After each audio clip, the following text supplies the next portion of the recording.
আজ সবার সঙ্গে আমার সরস্বতী পুজোর লুকটা শেয়ার করব। আর তোমরা সবাই এত ভালোবাসা দিয়েছো, তার জন্য অনেক অনেক অনেক ধন্যবাদ তোমাদের সবাইকে।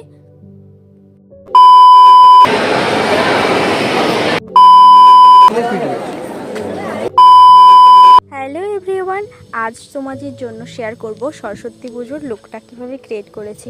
আর সরস্বতী পুজো, ভ্যালেন্টাইন্স ডে দুটোই কিন্তু একদিনেই পড়েছিল। আর আমাদের বাঙালির কাছে সরস্বতী পুজো মানেই একটা ভালোবাসার দিন, আর এবারে তার উপর পড়েছে ভ্যালেন্টাইন্স ডে, মানে ব্যাপারটাই পুরো আলাদা। এতদিন তো খুবই ব্যস্ততার মধ্যে ছিলাম, তাই জন্য ভিডিওগুলো শেয়ার করতে পারিনি। এটা কিন্তু অনেকটা লেটেই তোমাদের জন্য শেয়ার করলাম, তো তোমরা সবাই দেখে নিও। আর দেখো, এখানে কিন্তু আমি সবার সঙ্গে বক বক করতে করতে নিজে সাজাগুজো শুরু করে দিয়েছি, কেননা প্রত্যেকবারে সবাইকে রেডি করতে করতে এতটাই টাইম শর্ট হয়ে যায় যে নিজের মতো করে আর নিজে সাজতে পারি না। তাই জন্য আমি এবারে কিন্তু আর ওই রিস্কটা নিইনি। তাই সবের প্রথমে আমি নিজে রেডি হব, তারপর সবাইকে রেডি হব। আর পুরো ক্লিপটা তোমাদের জন্য